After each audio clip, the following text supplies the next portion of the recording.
Ladies and gentlemen, we're here at the Fifth Dimension Radio Studio here in Cuyahoga Falls, Ohio. We are filming on Monday, October 14th for Wednesday, October 16th here. And it is the official sports show of FifthDimensionRadio.com. 10-cent beer night every Wednesday, 7:30 to 8:30 p.m. Eastern Time right here in Fifth Dimension. I'm Seth. I'm Bob. In the baseball world over the weekend, everything went right. In the football world over the weekend, literally everything went wrong. This was the worst weekend of football I have had in a long, long time. Everybody lost.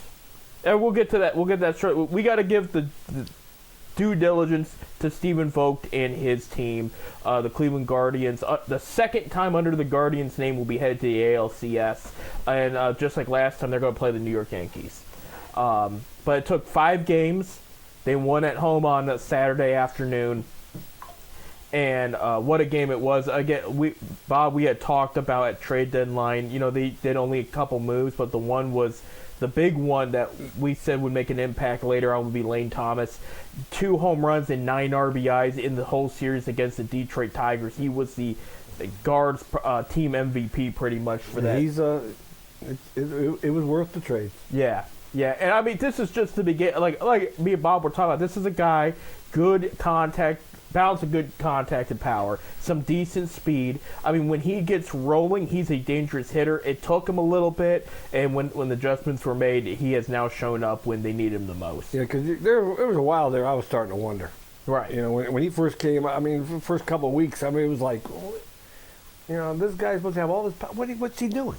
Right. But he came out. Right, he did. He absolutely did. And you got to remember, too, before anybody thinks, well, the Nationals pulled the plug on him. Nationals have 4 budding potential all-star prospects in the outfield right now. I mean, watch out for the Nationals next year as far as a young team that's about to take off, because this isn't just the guys they've drafted. The guys they got out of the Juan Soto trade when they traded him to the Padres. I mean, all those guys are killing in the minor leagues, and they said they're all about ready to come up. And we're talking about a couple pitchers, it was like 5 players they got out of that deal. And they said all could be potentially on the opening day roster next year for them. And just they were so loaded that they could afford to, they had to move on from somebody. So Lane Thomas made sense right there. He wasn't playing up to par of what he was last year.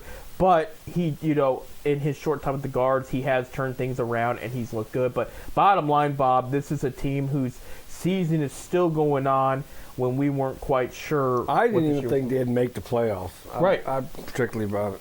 But they're having a great year. Right, and definitely, I would say. And we're a young team. And the funny thing about it is you're going into a playoff with the last 4 teams, Cleveland, the Yankees, the Mets, and the Dodgers. Correct. Look at the payroll of those other 3 teams compared to us. The Cleveland. They said this is the order of the payroll if you want to hear it. Yankees were first, Dodgers were second, Mets were third, Shohei Ohtani was 4th alone, and then the Guardians. And so Shohei's making more than the entire Guardians team this year. So it goes to show you, payroll is not guaranteeing you a championship. No, and actually, there's a stat I wanted to bring up real quick. And I just love it. This is a young team, very young team, and the pitching's been great. So here's a stat I wanted to mention real quick, just kind of a head nod to the Detroit Tigers for their season too. What a surprise it was! And in I'm going to tell you what, Detroit could be the team in the future. They had one kid that had any playoff experience. I can't think of his name, but he was in Philadelphia when Philadelphia went to the World Series. Everybody else are rookies. Yeah, are 1-year experience. A very young team.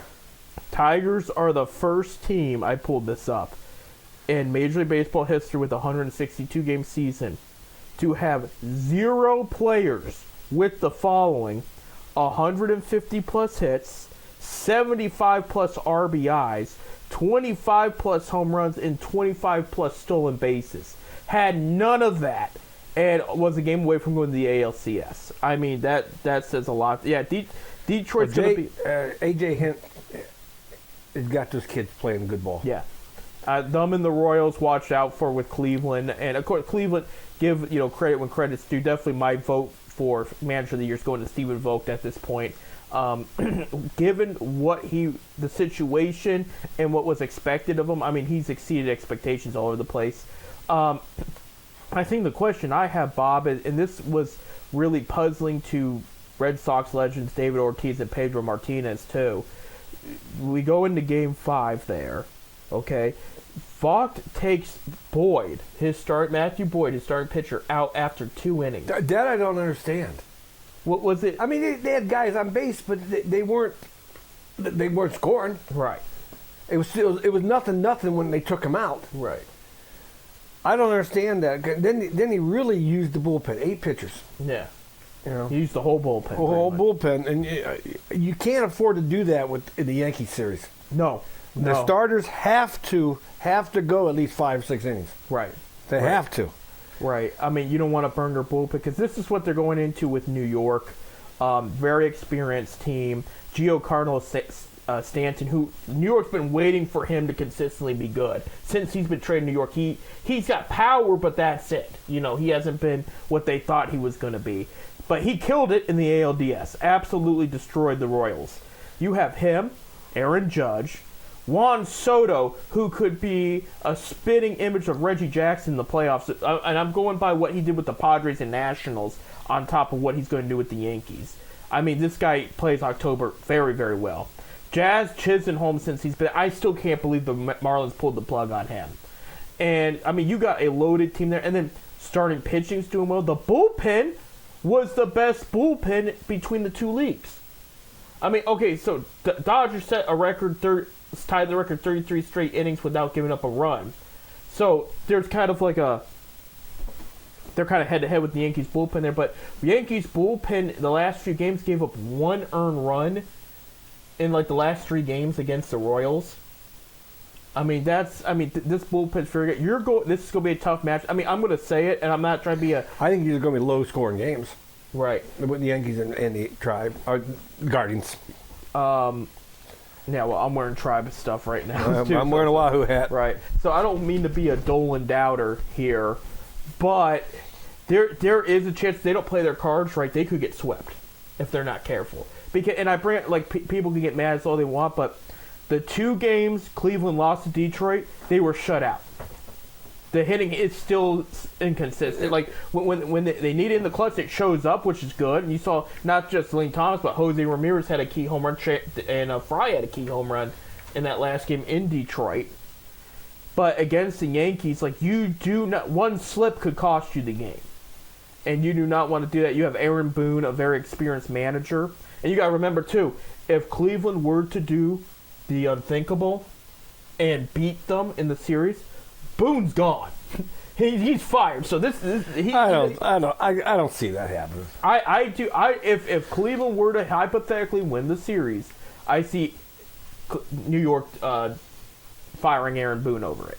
So I think he's going into the series thinking this is also my job at risk. But he's got a very good team on paper. You also got I mentioned guy that won a championship against Cleveland before, Anthony Rizzo, at first base in his playoff experience. I mean, this is a very experienced team. This is one of the tougher Yankees teams front to back that we've seen in a while. And I can't stress that the pitching is much better this time around.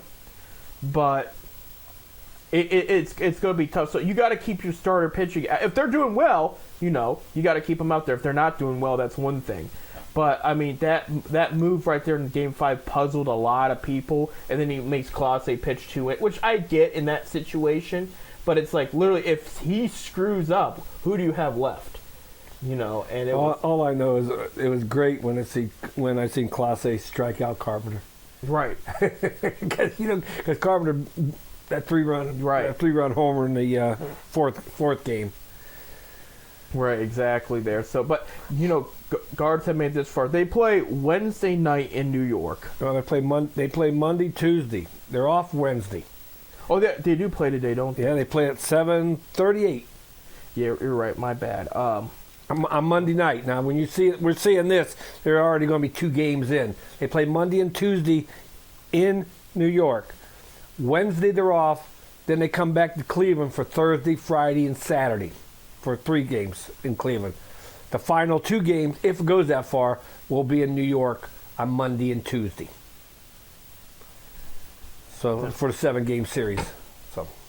So there you go. There you have it. So, I mean, it's going to be interesting to see how well because Cleveland overall, they did play New York overall pretty well in the season, but there was a couple games where they got slammed, and that's where you got to be careful. Well, I did see a little thing the other day. A-Rod and Derek Jeter was talking, and they both said that this is probably the best scenario for New York to get into the World Series is they're playing 2 AL Central teams, which was Kansas City, yeah, and now Cleveland, which they have dominated the Central over the years.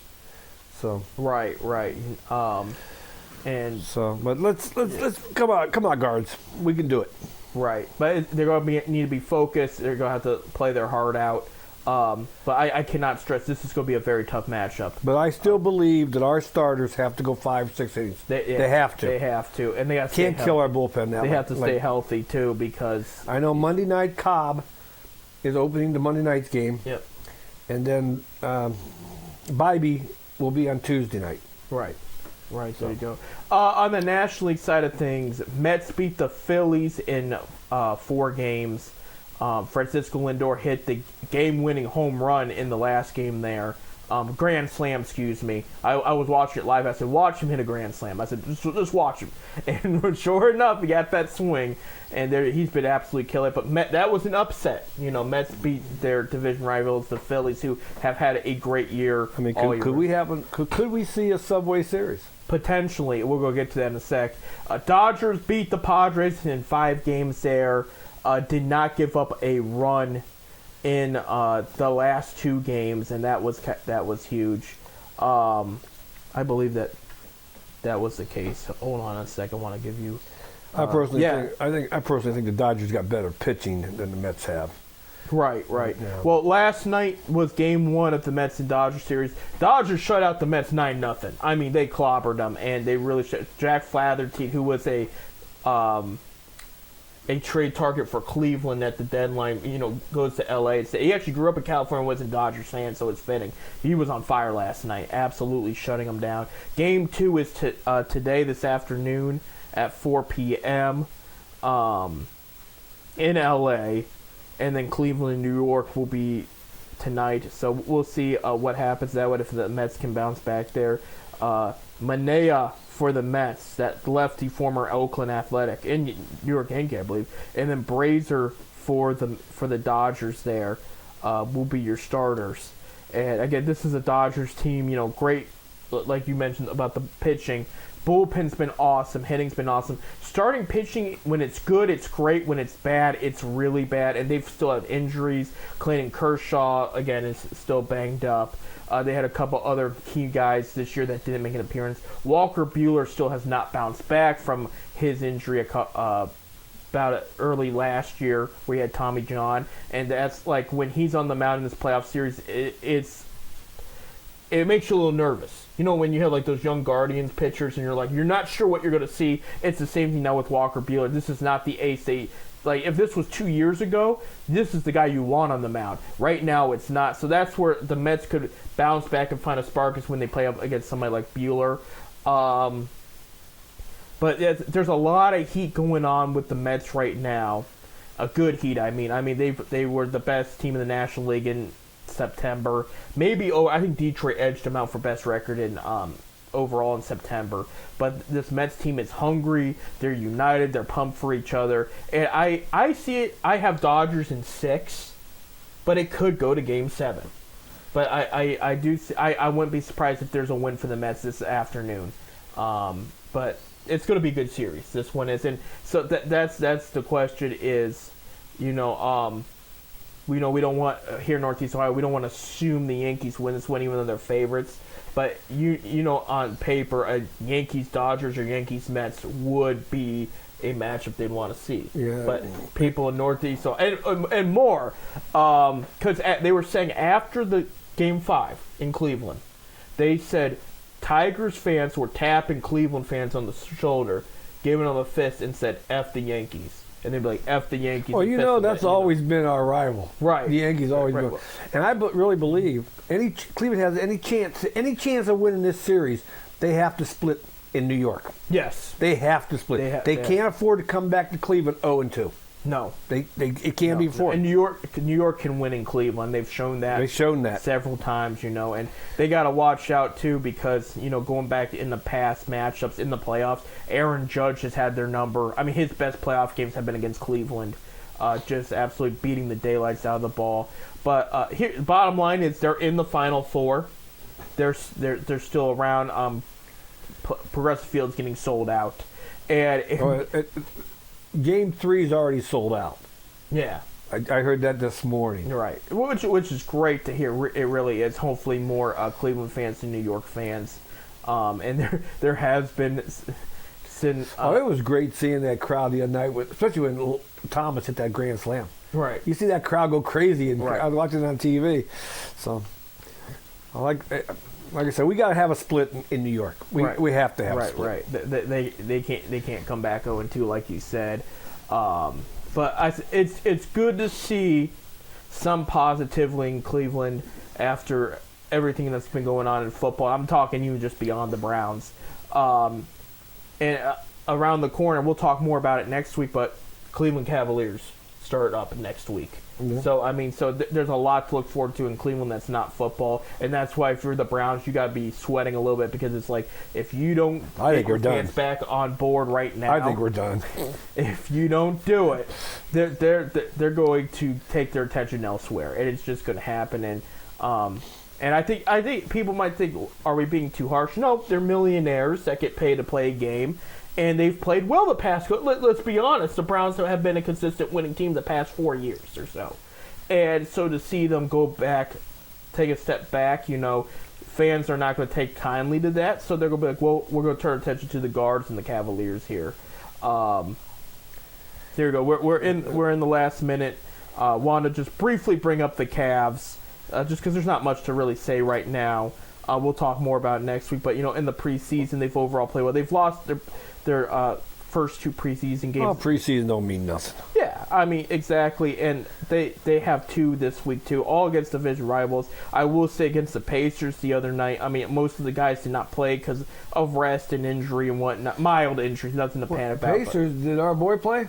Yes, he did, and he played very well. Enrique Freeman, 9 points, 9 rebounds. His parents were in attendance, and family and friends were in attendance because everybody's from Cleveland in his world.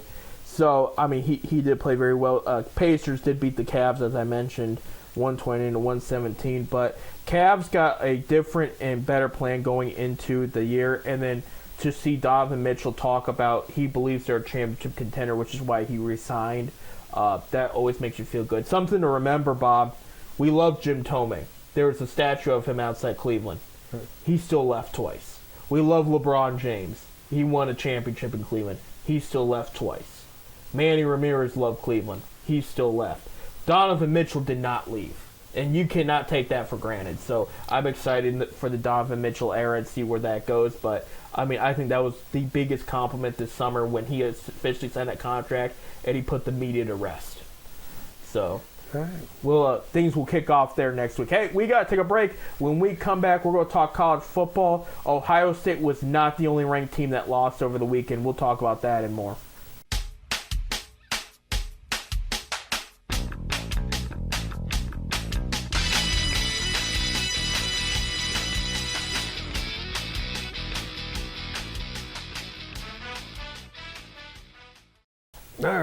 Alrighty now. All right, Bob, are you ready for this? I'm ready for it. Let's bring on football. Absolutely. I can't believe we're talking about. I mean, if you want to talk about your horses instead, I know they had about a similar weekend. Yeah, had a great week. But you did. This past Saturday night up in Northfield, we had the Ohio Stallion Series. Had 7 champions crowned that night. I wasn't one of them, but my horses wasn't one of them. But just keep on going. It was a great night. Good. That's good to hear. I know your horses have been doing overall pretty well the past couple weeks, so that's good to hear. Well, The following ranked teams in the NCAA lost this past week. Last Friday, number 16 Utah lost to Arizona State 27-19. So Arizona State goes to 5-1. They're probably ranked now. I haven't seen the new rankings, to be honest, yet. And Utah now has 3 losses, so they might be out of the rankings there. Unfortunately, our number 2 Ohio State lost to number 3 Oregon 32-31. My viewpoint of the game, first of all, give credit where credit's due. Oregon's a very good team. I'm not writing that off by any means. They are a very talented team. I do think there will be a rematch in the playoff, or maybe the Big Ten championship. Yeah. Realistically, there could be 2 more matchups against Oregon. You never know. That's fair. If Ohio State were to win the Big Ten if Oregon stays undefeated right now to the Big Ten championship, Ohio State plays the Big Ten championship and beats them, there's a chance they can meet in the playoff later. I mean, you never know. So never know. As far as what went wrong with Ohio State, I didn't get to unfortunately watch the whole game as much as I wanted to. Just very busy there. But here's the bottom line: they gave up 32 points. That solid, not ranked number 1 defense gave up 32 points. And that's and again, I'm not taking away from the fact Oregon's a very, very good team. But Ohio State still gave up 32 points. If you're playing against teams like that, you can't be giving up 30-plus points, period. They'll be okay. Ohio State will be okay, especially with the new playoff system there. And I think they dropped down to, let me see.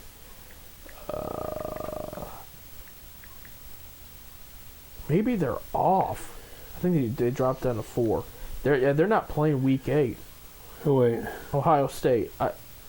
I forgot. There's like multiple bye weeks for some of the bigger teams with the bigger schedules, I should say. Now here's the latest poll, top 25. Ohio State dropped to 4. Okay, which is still great. Oregon's number 2 now. Should have been number 1. No, Texas is still number 1. Texas is still number 1. Oregon 2, Penn State 3, Ohio 4, Georgia 5, Miami 6, Alabama 7th, LSU 8th, Iowa State 9th, and Clemson 10th. They're the top 10. There's your top 10 there. So, okay. Number 4. They're fine. They'll make adjustments here. Maybe this loss is a wake-up call for better things later. Okay, that's what will be my positive outlook on it. The only other ranked team that lost outside those 2 that I've mentioned was number 18 Oklahoma. Got destroyed by number 1 Texas 34-3. Texas is now 6-0. Oklahoma is now 4-2, and they pretty much dipped in the rankings there if they are still ranked. But absolutely destroyed. Everybody else won. I'll say the one game that was great: South Carolina and Bama. Bama won 27-25, but they almost lost it. South Carolina scored a touchdown and lost a 2-point conversion. Recovered the ball at the onside kick, but then threw an interception 2 plays later. Wow. So, but I mean, great game though. Seriously, by both teams. That was a fun game there. So, going on to week 8 here. We'll start with our Big Ten here. I think Ohio State they got a bye this week. Yeah, they do. Yeah, I know. Then they play Nebraska. Nebraska there. So here were your finals in the Big Ten outside the Ohio State-Oregon game. Last Friday, Northwestern won 37-10 against Maryland, which is good because Maryland's a pretty decent team. Both teams are now 3-3. Wisconsin beat Rutgers 42-7. Both teams are now 4-2. Washington got beat up by Iowa 40-16. Welcome to the Big Ten. Right. Iowa's now 4-2 and Washington's now 4-3. Number 23 Illinois edges out Purdue 50-49. Purdue drops to 1-5. Illinois is 5-1, playing some good football. Penn State had an incredible, crazy game against USC. It went back and forth. At the end of the day, in overtime, number 4 Penn State beats USC 33-30. Penn State is now 6-0. Now Penn State dropped because Ohio State's number 4 now. Penn State's number 3. Oh, okay, yeah, they went up. Okay, my bad. I meant up. And USC is now 3-3. Minnesota beats UCLA 21-17. Minnesota improves to 4-3. UCLA drops to 1-5. Your Week 8 games on Friday. Number 2 Oregon will play unranked Purdue on Fox on Friday. So Oregon, you'll know by Saturday if Oregon's still number 2 or not, and I think they will be. I think they're going to roll on that one there. Saturday at noon, Nebraska at number 16, Indiana. That will be on Fox. On Fox Sports 1 at noon, UCLA at Rutgers. Big Ten Network at noon, Wisconsin at Northwestern.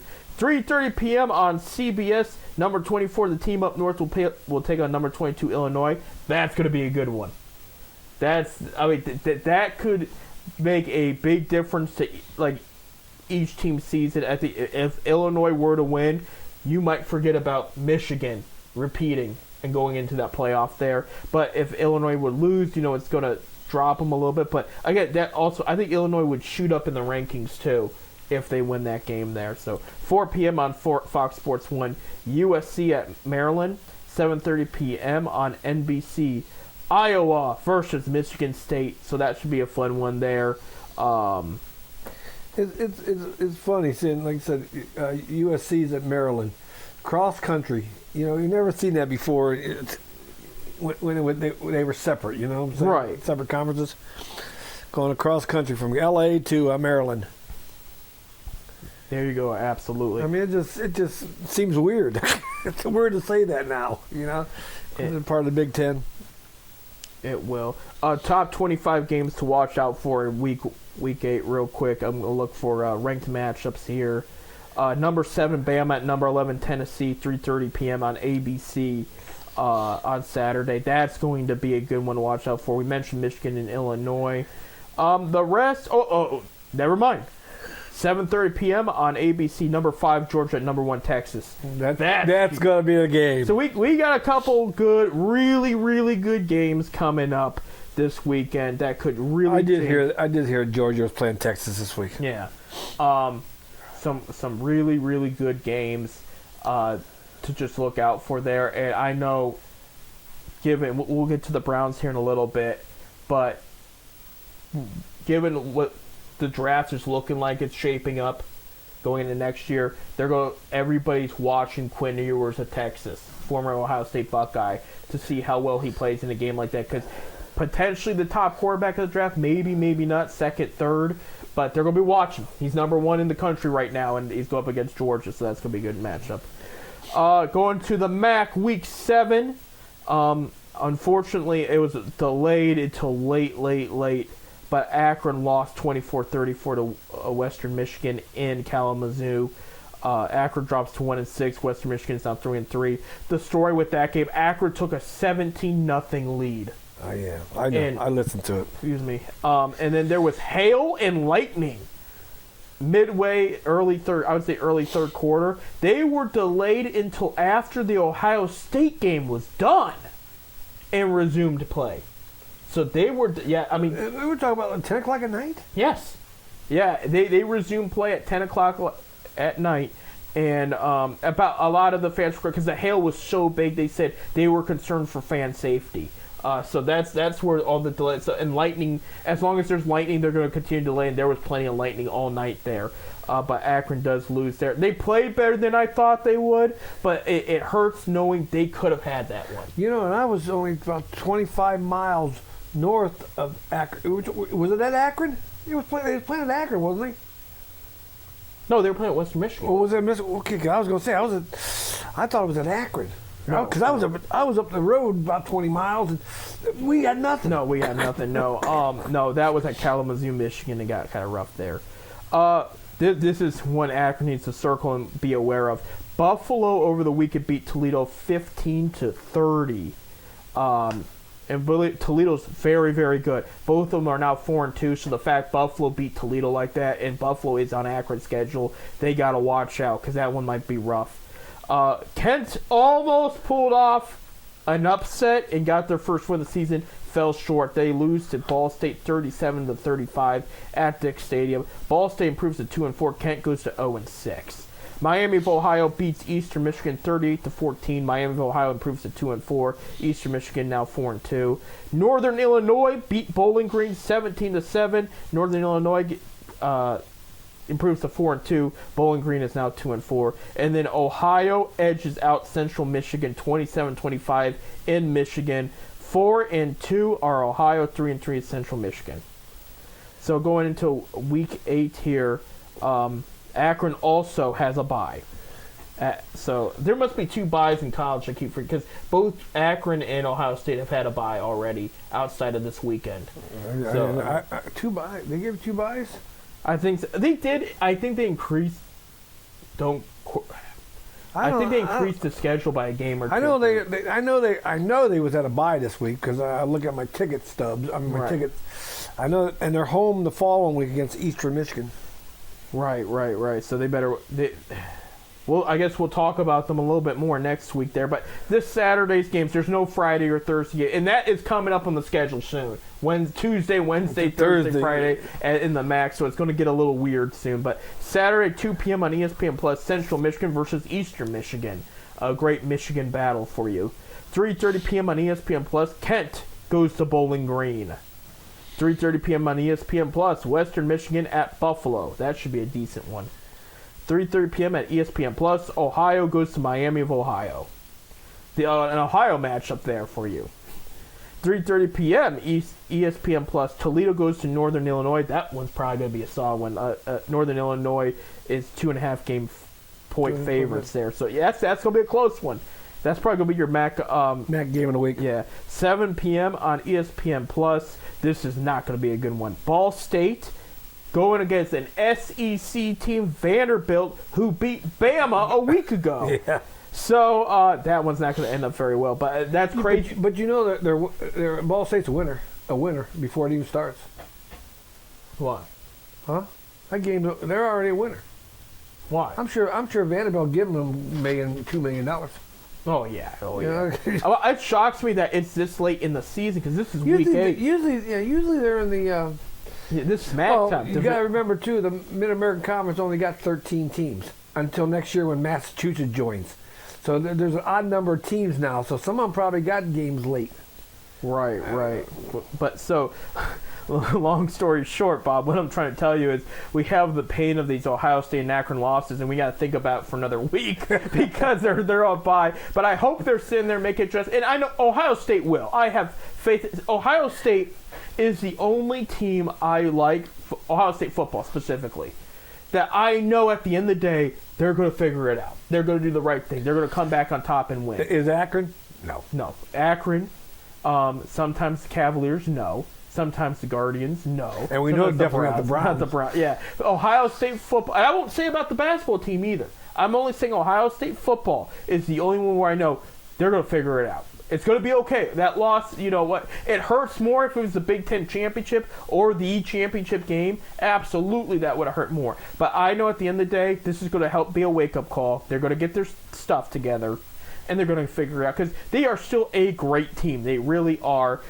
In my opinion, what went wrong, I know people could go back and forth of what it was, but and I know there's something that felt that when Will Howard slid, here was still 1 second on the clock. I think it was a good call to say time expired. He hesitated there. And what's the thing going on with the Oregon player gets thrown out of the game? He spit on an Ohio State player? Yeah, in his face, yeah. And you get ejected every time for that. There's no excuse for that, you know. I didn't see it. Right. No, it was clear as the ref did not miss it. And they had to take the player aside to clean out his eyes and everything because, it's that's an assault. Yeah. He should have filed charges. Had the kid arrested. I don't think he'll go that far. I'm hoping he apologized later, but I get it's a tough game. A lot of things are being said, but it's like, dude, you got to remember too that hurts your draft stock. If you're a good enough player to make it in the pro level, they're going to write that down that there was a game he couldn't control his emotions, and created. You not only got ejected, but created a penalty. And by the way, what caused the Browns' loss yesterday? Penalties in the big play. We'll talk more about that next segment. But my point being is, the pro teams do not like penalties. So, they're going to keep that in mind. Cleveland sure looks like they like them. Yeah, they like them too much. I wish they didn't like them because right now I don't like the way they're playing right now because of they like that. But I mean, I don't know what's wrong with Cleveland. We'll talk about it next segment because there's some positives I do want to mention when that time comes. But as far as Akron goes, I will say, okay, they're moving the ball a little better on offense, but now defense is giving up too much yardage. And it's if it's not one thing, it's another. It can't. You know how like the past couple years, Bob, we have seen under Moorhead, the defense has a solid out even against the big teams. They do something right where it's like, okay, this looks like. I really believe Moorhead's on the hot seat. Oh, absolutely. I really believe it. And that's why this one hurt, because this would have been a good win. And this ain't the only game that they were up for a while. Right. You know, you say 17-0. This ain't the only game they've led. Right. And lost. And their special teams was playing well. Their defense did make some turnovers and good plays. It hurts because at the end of the day, I will say this, okay? I mean, he's more as known to bring kids in from other schools. Right. I mean, he gets good picks. I don't know what's going on there. You just gotta find a way to win. That's it. You cannot end the year winning against a Division 2-3 school. I forget like who it was they beat. That's how bad. St. Francis. Yeah. St. Francis, Pennsylvania. That's their only win this year. Right. And a Division 3 school out of Pennsylvania. If they walk away with that and Kent as wins like last year, that's not going to be good enough. It just isn't. And God forbid he finds a way to lose against Kent. Oh, Kent is the knife in the back. Right. If he loses to Kent, he's done. Yeah. Especially if Kent's 0 whatever going into that game. Yeah, the final nail in the coffin right there. Yeah, that's the way I want to say it. But there is some games in the MAC that are winnable for him, and like we've said in football and basketball, anybody in the MAC can beat anybody in the MAC at any time. And I mean, it's been a proven fact. He's got to find a way to win some of these conference games. You know, I say if he can pull, and they're still they've only played 7 games, so there's still some more of the schedule back. If he can find a way to make it a 4 or 5 win season, I know that's not sexy, but that's enough improvement, I think, to give him another year. But if he walks away with just 2 wins again, 3 even, I would say I think he's gone. You know, and it's. I don't know. But, I mean, they got to get it together, and now's not the time to be chill. You guys got to be up front with these young men and say, look, for some of you, this is your last time playing this game. Not the last day, but, you know, this is the last level. It's, guys, we got to get this figured out, or you're going to end on the worst note of the rest of your life. Well, we got in your football life. We got the basketball around the corner. Yep. November 2nd. That'll be here in a few weeks there. Yep. So we got to take a break. When we come back, we'll talk NFL. We'll talk the Browns. We'll be back. We'll be back.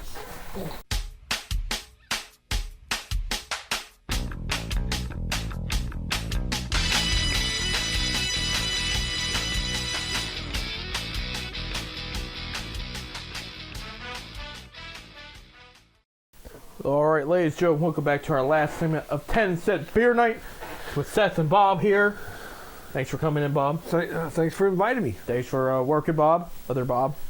Again, we are filming on Monday, so we do not know the result of tonight's Monday Night Football game on ABC between the Buffalo Bills and the New York Jets, excuse me. Might as well be New Jersey. So they're in New Jersey. Yeah. So there you go. We don't know the result of that game yet there. But yeah, crazy games this past week. Just a quick review. Chicago killed it in London. They were absolutely brilliant there. New England rookie quarterback Drake May played overall pretty well against Houston, but they got blown out there. Baker Mayfield played very well for Tampa over the weekend, 51-27, and they won there. Pittsburgh unfortunately won. Baltimore unfortunately won. So did Cincinnati. Everybody else but Cleveland won there. And Detroit just manhandled Dallas 47-9. I'm going to tell you what, Detroit's looking good. They are. And I thought that game was going to be the game of the week, and it really was not. It was. Could this be Detroit's first run in the Super Bowl? We'll see. Well, they lost their best defensive player yesterday with a broken fibula to I did hear that. Aiden Hutchinson. Yeah, Detroit will still be very good, don't get me wrong, but that's like us losing Myles Garrett. I mean, that hurts. We wish him a speedy recovery. They said surgery was successful this morning, but he's done for the year. He broke his leg, and he knew it when it went down. He got whiplashed by another player going down, and it went awkward and kind of flopped in midair. It was bad. But we wish him a speedy recovery there. As far as Cleveland's loss to Philly, they lost 16-20. The first team in 10 years to not score 20 games in the first 6 games of the year, and they have the most expensive 20 points. 20 points, yeah, excuse me, 20 points in the first 6 games, and they have the highest paid offensive payroll in the league. I'm gonna sound like a broken record here because that's what's been going on. Penalties and giving up the big play. Defense is in the middle of the pack in the league. They're not bad at all, but they give up the big play, which screwed things up. All right, penalties screwed things up. I don't think Watson played bad yesterday, but at the same time, I keep talking about the reading the defense and his field vision. My issues with it. He missed open chances all over the place again yesterday because he's just not seeing the field like he should. And I get it. Now and then, every quarterback's going to miss an opening chance. It's going to happen. But he's doing it too often, you know. I'm going to blame more Stefanski for yesterday's game than anybody else. Because, again, Watson would make a great play. He made like a 20-plus yard run at a time. Call back from a penalty. Amari Cooper dropped an easy ball again. And he caught most of his yesterday. He played overall well. But that was the opening drive of the game. 3rd down, they have it. Watson hit him. It was right there, and he drops it again. And you got to get this guy in rhythm, and he's got to see the field. I will say the thing with the O-line, because people are talking, O-line's terrible, this and that. The only issue yesterday was Nick Harris went down with an injury. I think he's done for the year. It looked gruesome. It looked bad. So they're down. Michael Dunn, the guard, had to move to center, and he struggled at center. Everybody else around him did well. We had Jack Conklin back. He did well. Jedrick Wills came back. Overall did well. Zach Zinter, the rookie, has not been bad at all. He really has, and you have Joel Bitonio there. But without Ethan Posick or Nick Harris at center, they really struggled against the blitz at center. Just because Michael Dunn's not their normal center, and that hurt them there. Other than that, I mean, they ran the ball more. That looked good. I think they should have ran it a little bit more, but I mean, getting the run game back into the fold really helped. The penalties of giving up the big play. Nobody can win if you do that. I don't care who you are. You can be the Lions. You're talking how on fire the Lions are. If they had just made penalties or gave up the big play, they would not be 6-0 right now. Okay, and they gave up. There was a game against Seattle. They gave up a lot of big plays, but they also limited the penalties, which helped the Lions eventually win that game. But penalties will kill you. Oh, they will do, and that is coaching. That is why I'm blaming Stefanski for yesterday's loss there. Watson did not play bad, but again, like I said, there's some kinks that need to be worked out. But at the same time, if these penalties don't get under control, you're going to just continue to lose. So this was a game they should have won, and it's just been. I don't know. It's just been tough. Okay, I just think we need a change. Myself. Week 7 predictions. Let's get that underway here. Oh well. Okay. You murdered me last week. You know that, don't you? I did. Yeah, I know. Bye weeks this week. Chicago Bears and Dallas Cowboys there. And I will tell you, Bears are playing better than I thought they would. And Caleb Williams looked awesome yesterday. Well, they did a good job in London. Yes, they did there. But what did Caleb Williams do different yesterday? Did you notice it? Did you see highlights at all? No. Too early in the morning for me. I didn't watch the game either, but I saw the highlight. Okay, seriously though, what I've been preaching about the whole Watson thing in the pocket. Again, Williams is a guy, he runs around the pocket, he gets too crazy. But yesterday when he beat Jacksonville, 1, 2, 3. 1, 2, 3. Out quick, he found his guy, accurate passes. He looked like he's played the game for 7 years yesterday. That was his best game I've ever seen him play. I would say even over college. I mean, I get it. The stats weren't crazy like he had in college. But, I mean, he looked like a pro veteran quarterback out there, the rookie, the first overall pick. he looked good. And it's because 1, 2, 3, find your guy, get rid of it. You don't get sacked. His O-line's not bad, but again, he's been sacked a decent amount too. But that's the way it looked like there. But like I said, it's too early in the morning for me. Right. Again, Bears, Cowboys have bye week. Thursday night on Amazon Network, 8:15 p.m. The Denver Broncos at the New Orleans Saints, and we are in New Orleans there, Bob. I'm going with the Saints. You go with the Saints there. Saints are 1-point favorites. I am going with the Saints as well. And I think it'll be closer, though. Denver's been hanging in there. They haven't been playing great football, but they've been keeping it close. So I can see it by... I'm taking the Saints because of the home field advantage. Right. Even if rookie quarterback... who played for them yesterday? Yeah, Rattler. Didn't play too bad. Even if he's in there, it's going to be a rookie match. It's going to be Bo Nix versus Spencer Rattler, most likely. I got the Saints edging out and winning that one.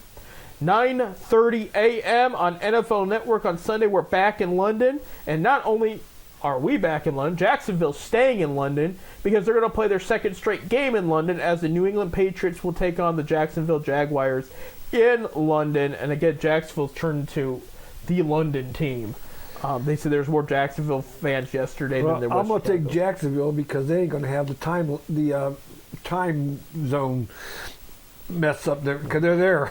Jacksonville's a mess. They're 5.5 point favorites in this one. I am taking Jacksonville though too because you're going up against a rookie quarterback in Drake May.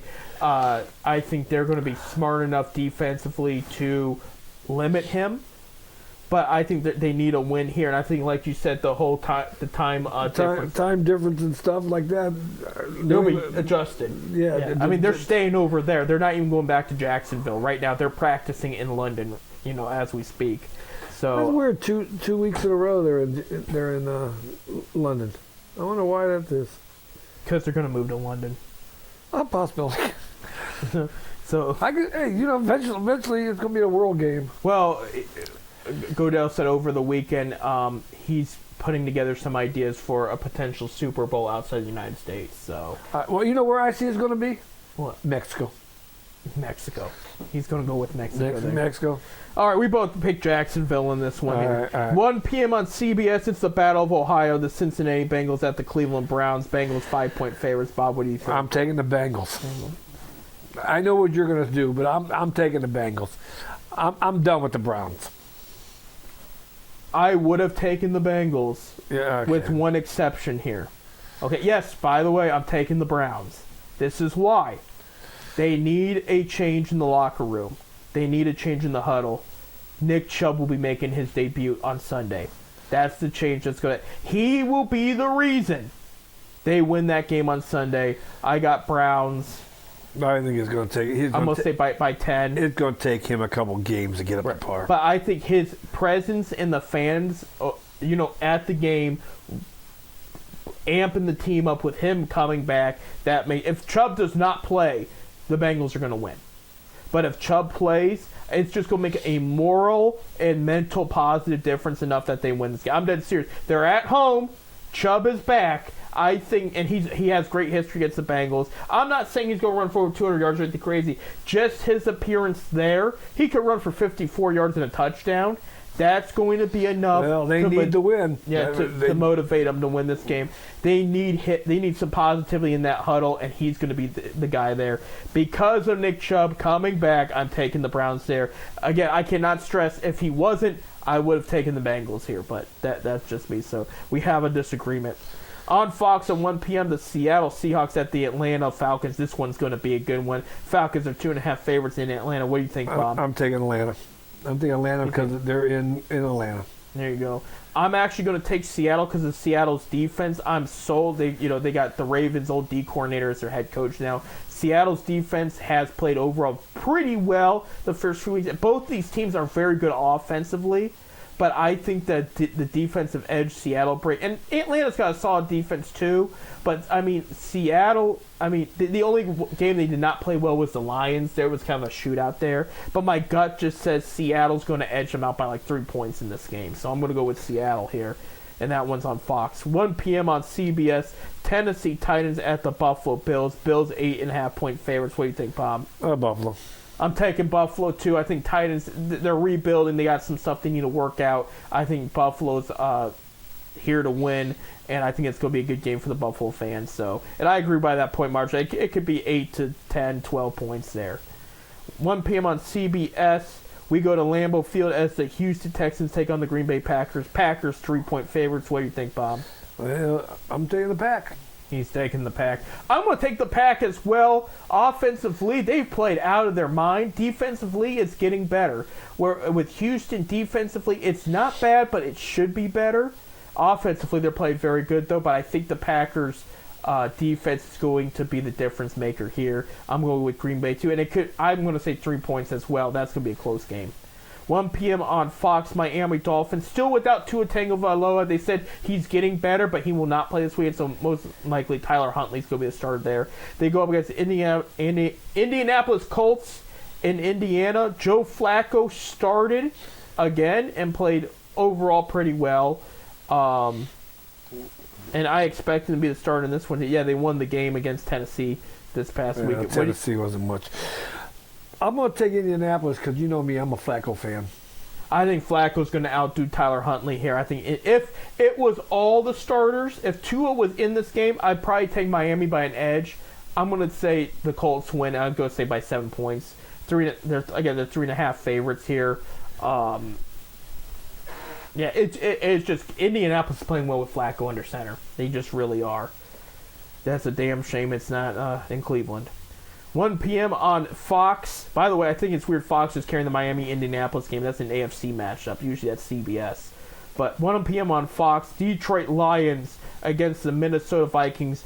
Both undefeated. We're in Minnesota. Minnesota's a game and a half favorites. That's only because point and a half, excuse me. Favorites. That's only because they're home field. Yep. I'm taking Detroit. He's taking Detroit.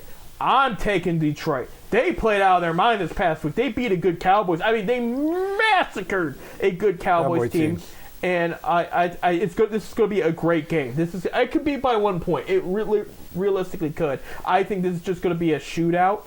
But I'm going with Detroit as well. I like the way they're playing. Not that I don't like what Minnesota's playing, but this Detroit unit, it's the same guys from last year. So they're clicking still. Where with Minnesota, you got Sam Darnold, who, by the way, playing like a Pro Bowl quarterback. But I think just the chemistry is going to be the difference maker in this one. So I'm going to go with Detroit. 1 p.m. on Fox, the Philadelphia Eagles go to New York against the Giants. Eagles 3-point favorites. Bob, what do you think? I'm going to take the Eagles. As long as everybody's still healthy, I'm taking the Eagles as well. New York's defense, not too bad. I think that's the one thing they have going for them. Offensively, some things need to improve. Yeah, they didn't look too good the other night with Cincinnati. No, they need to move the ball downfield better. But when the Eagles are healthy, they are good, and that's why they were good as well. Good against the Browns, I should say, not as well, but that's why they played the Browns so well too. They had everybody they needed. I will say Browns limited Saquon Barkley over the weekend. That was a big deal. But other than that, their wide receiver threats went all over Cleveland there. 4:05 p.m. on CBS, the Las Vegas Raiders are headed to LA to play the Rams. Rams 5.5 point. Excuse me. I don't know why I keep saying game. 5.5 point favorites. Bob, what do you think? I'll go with the Rams. I'm going with the Rams, too. Mainly home field advantage. They had a week of rest. Vegas just, it's so, you don't know what they're going to do. There's games where they're playing really well. Aiden O'Connell's now at the starting quarterback, so they've already had a quarterback switch. Not from injury. They made that choice. And you don't know which team's going to show up. I think the Rams have a little bit more stability going into the week, as far as, the roster who's playing, because the Raiders, there's a lot of drama to it. Devontae Adams, Cooper Kupp might come back for the Rams. Just Rams have it a little bit more together, and I think that's the safer bet right there. We go 4:05 p.m. on CBS. The Carolina Panthers at the Washington Commanders. Commanders are 7.5-point favorites in Maryland there. I'll take Washington. I'm taking Washington, too. Carolina's still Carolina at the end of the day. Even with Dalton there, the offense is moving better, but defense needs some work. I mean, the whole team needs some work. Washington's playing very well. Very, very well. They had a loss to the Ravens yesterday, but they hung with them the entire time. Jaden Daniels playing out of his mind. I'm going to go with Washington. 4:25 p.m. on Fox. This is going to be a good one. This is your game of the week right here. Kansas City Chiefs at the San Francisco 49ers. Niners are up 1-point favorites in this one. This is probably going to be the one Tom Brady announces. What do you got, Bob? I'm going to take Kansas City. He's taking Kansas City. I'm taking the Niners. Okay? And I think the Niners just have... I'm taking Kansas City because of Taylor Swift. Taylor Swift. She'll be there. She might be there. I know she sold out that stadium before. Yeah. That's a fact. Then Metallica turned around and brought even more. So maybe it wasn't technically sold out. You know, the rumors have it that her and what's-his-name split because she ain't been there. Well, she's been on tour for all summer. Yeah, I mean, she's making a ton of money. Like, she's got to make her money. So yeah. she'll be there. She's home. Niners played an overall good game, I felt, against, was it Seattle they played? I'm trying to remember. Yes, Seattle last Thursday night. I really like them. That's matchup going into this game. I think things are going to click better for the Niners, so I'm going to go with them. We got to speed this up here. 8:20 p.m. on NBC. Waiting all day for Sunday night. Aaron Rodgers and the Jets go to Pittsburgh to play Fields. Pittsburgh's a 1.5 favorites there. What do you think? I'm going to take Pittsburgh. I'm going to take Pittsburgh, too. I just think they're the better team at the end of the day. Jets are a mess. They fired their coach last week for whatever reason, and I think it's going to set themselves back. Monday night, we have two matchups again, Bob. I don't get with this doubleheader on Monday again? 8:15 p.m. on ABC. Baltimore Ravens at the Tampa Bay Buccaneers. Lamar Jackson versus Baker Mayfield. Baltimore's 3.5-point favorite, I'm going to take the upset. I'm taking Tampa Bay. I'm agreeing with you. Tampa Bay is playing really well. Ravens, they're playing well, but not as good as we thought they would, and I think that's going to be the difference maker there. Baker is going to zone in, and he's going to beat the Ravens like old time's sake. 9 p.m. on ESPN+. We have the LA Chargers at the Arizona Cardinals. This is going to be an interesting one. Chargers are 2.5-point favorites. I'll take the Chargers. I'm going to take Arizona. I like home field. This is going to be a close game. This is going to be an absolute close game. I think Arizona's a little healthier, and I just think in the spotlight at home, they're going to play a little better. I'm going to go roll with the Cardinals, but that one could go. So you're going to give me 2 points then?